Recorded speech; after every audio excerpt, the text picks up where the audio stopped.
Welcome back, sports fans, for Week 2 highlights of the Patriots versus the Miami Dolphins on Sunday Night Football. After a convincing victory over the Eagles in Week 1, the football world is asking, are these Patriots for real? And, more importantly, is Justin Fields for real? And the vaunted Dolphins and their explosive offense would undoubtedly be a convincing test for New England. On the game's opening drive, the Patriots defense held strong, stuffing Tua in his high-octane offense for a quick 4-and-out.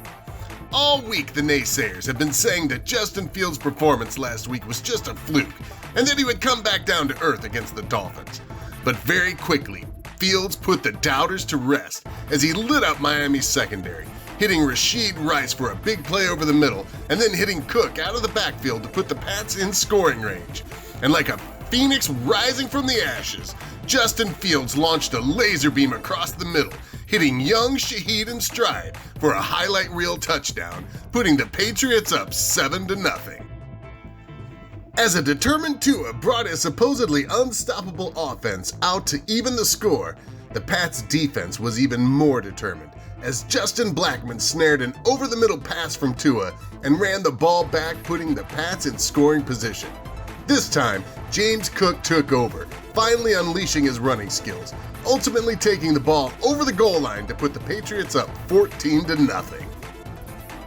After a quick 3-and-out, Justin Fields dinked and dunked his way down the field, ultimately hitting young Rashid Rice over the middle for a big gain to put the Patriots in scoring position. Although the Miami defense held strong, the Patriots were still able to hit a field goal, putting them up 17-0, a lead they would carry into the half. Coming out in the third quarter, Justin Fields led his team downfield and looked unstoppable, but an ill-advised throw led to an interception that might just have been what the Dolphins needed to get going and start a comeback. And methodically, Tua charged his team downfield, himself looking nearly unstoppable. But young rookie cornerback Christian Gonzalez was having none of it as he snagged a laser beam from Tua and returned the pick for a considerable chunk, putting the Patriots in great position to strike and build upon their already formidable lead. A big play to receiving ace Gabe Davis put the Patriots in excellent position, but young Justin Fields yet again showed flashes of his former underperforming self, throwing a dart into heavy traffic, leading to yet another interception and giving the Dolphins yet another opportunity to get back into the game. Which is exactly what the Dolphins did as Tua methodically marched his team downfield, picking apart the vaunted New England secondary time after time, hitting open receiver after open receiver with pinpoint accuracy. Ultimately, Tua and his magic feet bought enough time to throw a laser beam to Cedric Wilson Jr., giving the Miami Dolphins their first score and cutting the New England Patriots lead to 17-7. How would Justin Fields respond? In 2 words, like a leader. Well, that's actually 3 words, but who's counting? Throwing laser beams to Dawson Knox and James Cook, Fields quickly drove his team to the goal line and hit James Cook in the flat for an easy score, putting the Patriots up 24-7. Tua still had a little magic left, though, as he drove his team downfield and threw a lightning bolt to an uncovered Cedric Wilson Jr., cutting the Patriots' lead down to 24-14. But Justin Fields wasn't done. Spurned on by his 2 horrible interceptions, he hit Dawson Knox on the sideline and then Rashad Bateman in the corner of the end zone to put the Pats up 31-14, sealing a Week 2 victory for New England and establishing himself as more than a one-game wonder. All right, fellas. So we have finished our second game. We won 31-14. That is a deceptive score. There were a couple of fluke touchdowns in the game. Anyway, and we really screwed up. We threw 2 picks in the red zone, just buffoonery. I'm not making excuses. I'm just not used to playing without set feet lead, and the balls do not launch out quite as quickly. And I mistimed 2 throws. Completely my fault. Just complete buffoonery. But 31-14. Our running game did not get going, as you saw in the highlights, or probably saw in the highlights. So anyway, we're 2-0. We should be pretty happy. If you look at the league, we're leading the league in passing, 6 touchdowns, 581 yards. It hurts not to see my running back amongst the rushing leaders, but at least we have Shaheed, who is second in the league in yards and with 2 touchdowns. Our sack leader is Ronald Darby, and that is because we are mostly running dime. So he's going to be getting a lot of sacks because he's essentially our replacement corner, where a linebacker would be for that formation. So, we're doing pretty well. We will get that run game going. I'm just determined to do it. So anyway, we have a few things here. So I just wanted to cover them really briefly. The mock draft. Again, this is at this point in time, this is not, I don't believe, the way it's going to go down. Caleb Williams should be the #1 pick. These mock drafts will change over time. So it gives you a decent idea, but generally speaking, there's no way that Caleb Williams and Marvin Harrison are top 3 picks. In my opinion, I could be wrong.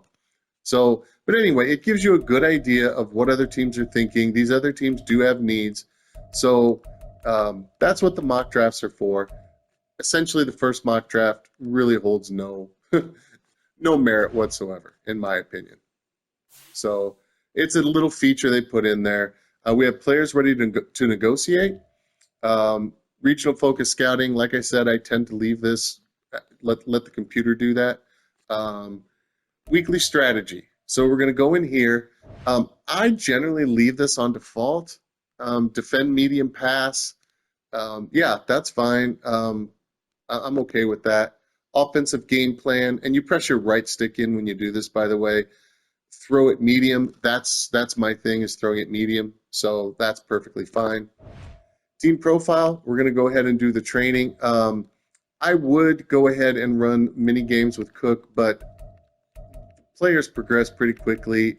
I'm just going to leave them and let the computer do this. I don't want to progress players too quickly.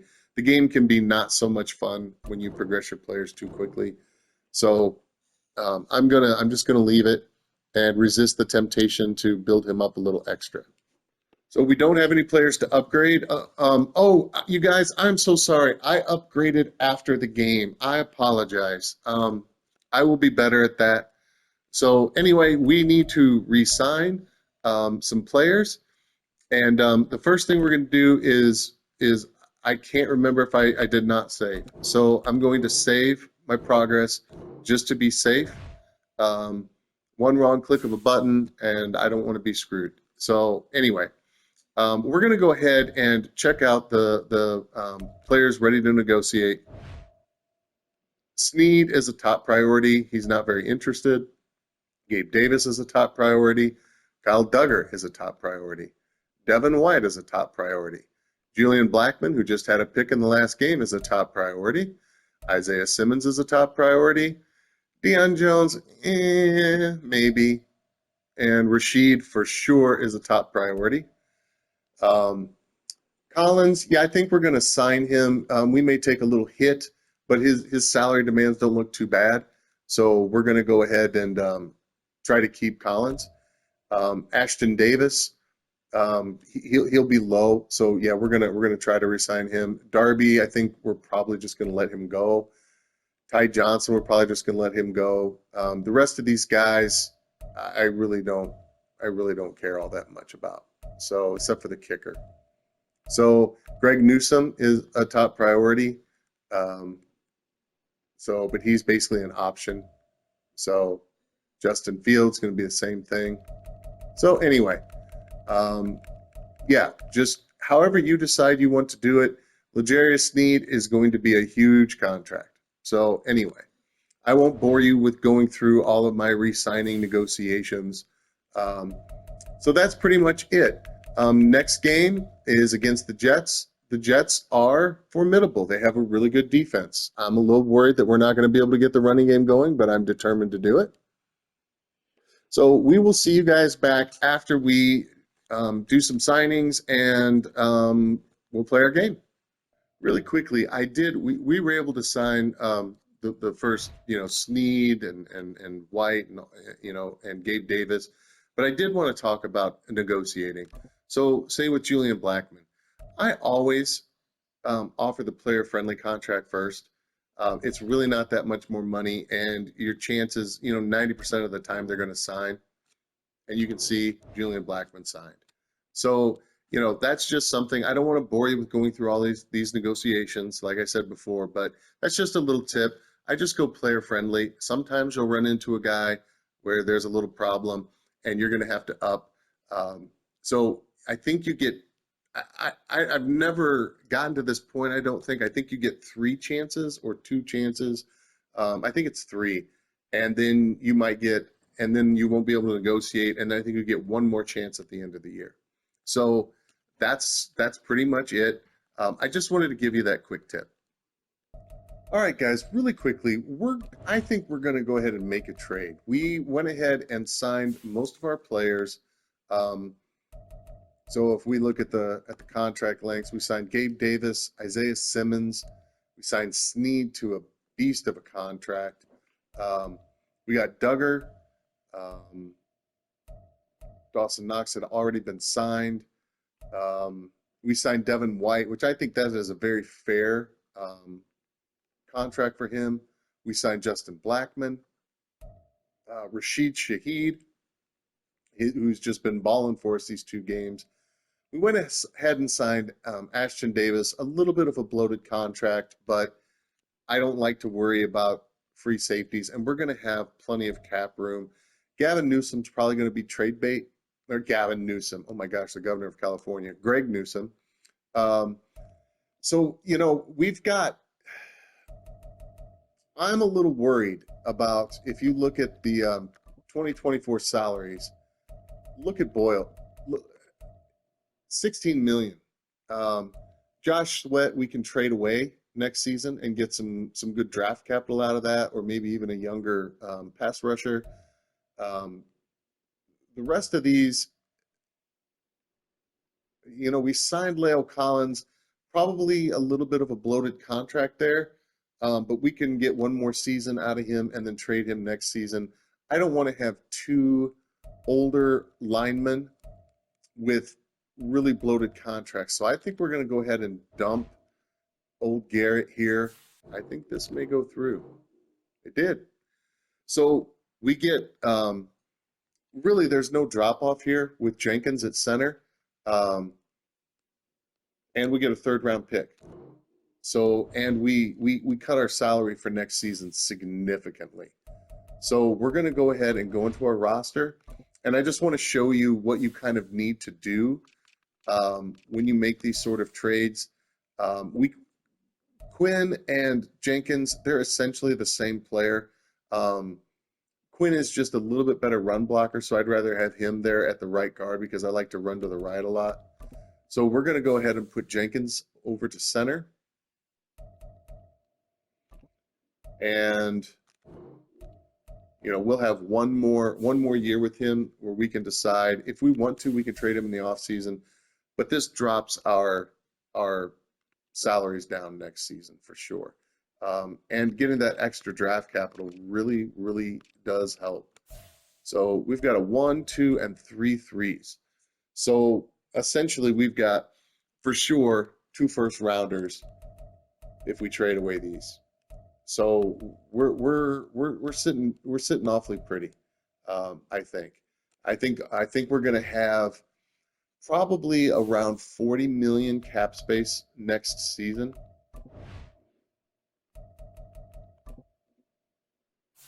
Yeah, we're at 38 now. The cap penalty is going to drop down. Yeah, I'm going to say we're going to be over 40 million next season. So, and notice our rookie reserve has gone up from 9.1, I think it was, to 10.2. And that's because we got that extra draft pick. So, and that reserve is going to go up because we're going to be trading up. I'm going to go for 2 first rounders. And that's something I wanted to mention. I should have mentioned this in probably one of those first videos where I was building up the squad up.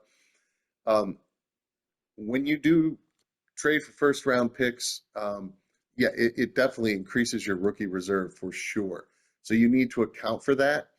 Um,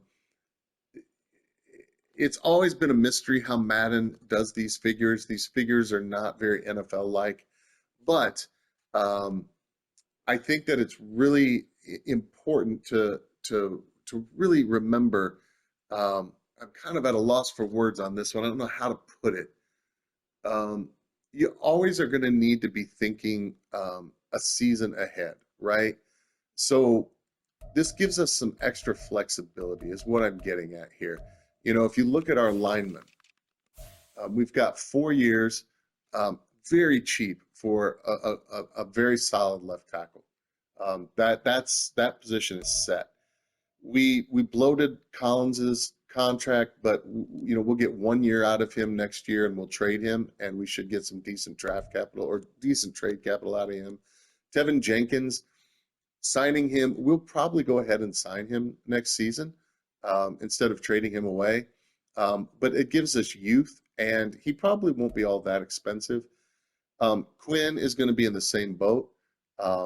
So we've got a nice young offensive line. And if you look at McGlinchey's, he just signed that big contract with the Broncos, and we're eating the bulk of that. So we'll probably keep him next year and then trade him and take a little bit of cap hit. I don't think we're paying much on his yeah, we're not paying anything on his bonus. So really, we're just looking. We should be able to get away pretty scot-free trading him if we want to next season. So just, and we'll probably just keep him next season. I mean, we should have enough, but we want to make sure that if we want, we can sign a free agent or two, because we're going to lose some of these guys. Um, and so I think it's important, especially with offensive linemen. I like to go young. I don't like to have, guys in their 30s.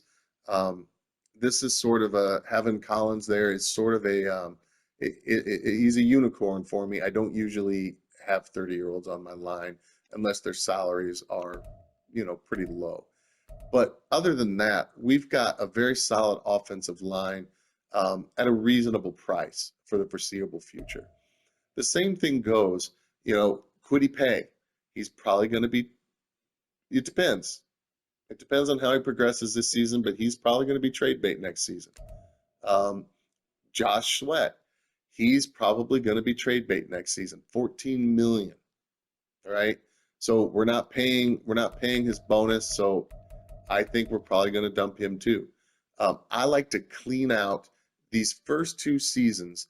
Cap penalties, we just have to manage them because we're dumping bloated contracts, and we're kind of going through this compromise of taking players that will give us a good shot to win a Super Bowl, give us enough talent on the field, don't hit us too hard with the cap, and they can also give us some decent trade capital without penalizing us too much for that cap penalty.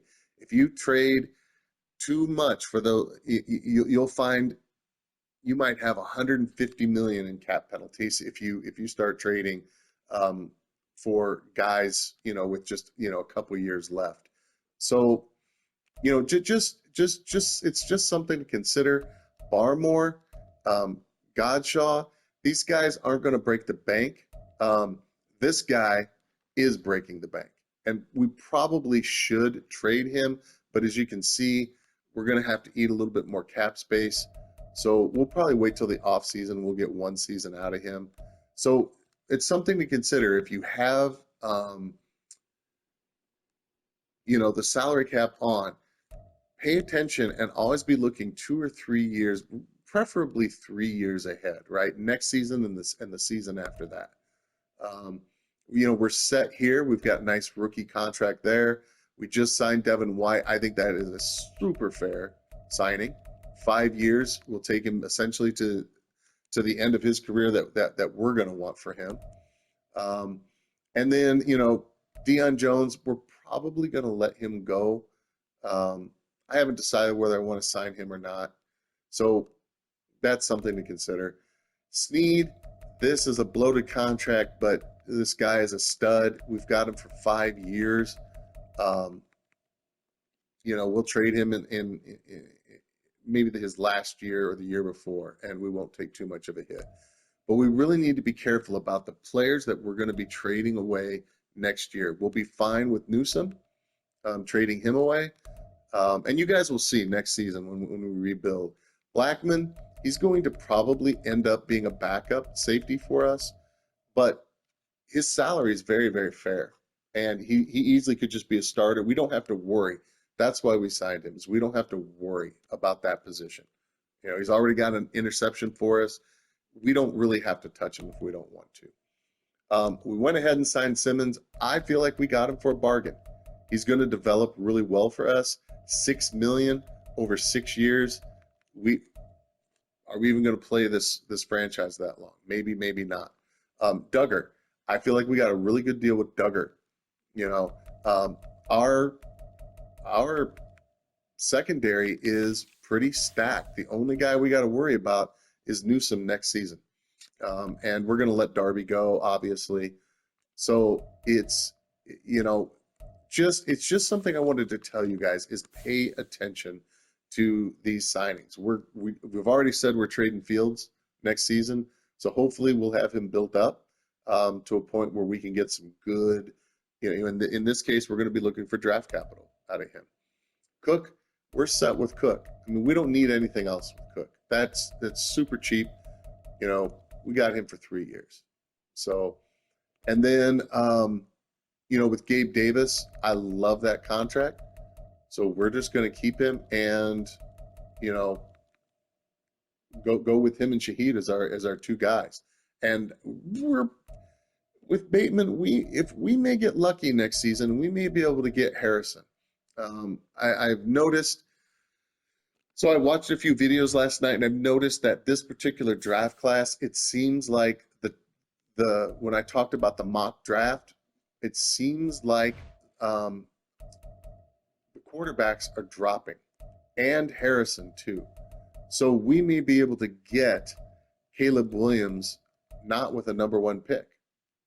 Okay, and we may be able to get Harrison. So we may just go for like a 2 and a 4, right? We may be able to get away with that and be able to get Caleb Williams and Marvin Harrison Jr. So it's just something to think about. There's also a tight end in here that is really interesting. I haven't looked at the ratings other than to show you guys. We all know that the guys are going to be good. What guys are going to be good with this draft class, but I don't want to. The draft class that I downloaded, I don't really want to break the surprise. So Brock Bowers, that's a tight end we'd really like to have. Unfortunately, we have Dawson Knox. Is he really going to be that much better than Dawson Knox? But it's something to consider. And then we all saw what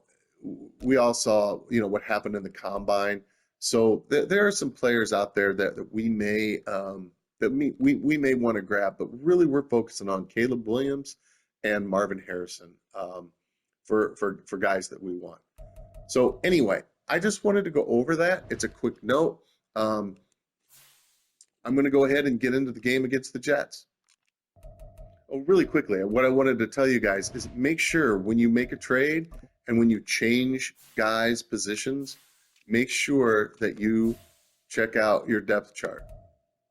Madden will usually replace the guy, no problem, and it appears that we're just fine. Let's just make sure that we go into our long snapper, and that's exactly who we want. We'll just bump Jenkins to number 2. So yeah, we're set. So I'm going to go ahead and get back into the game. So wish me luck.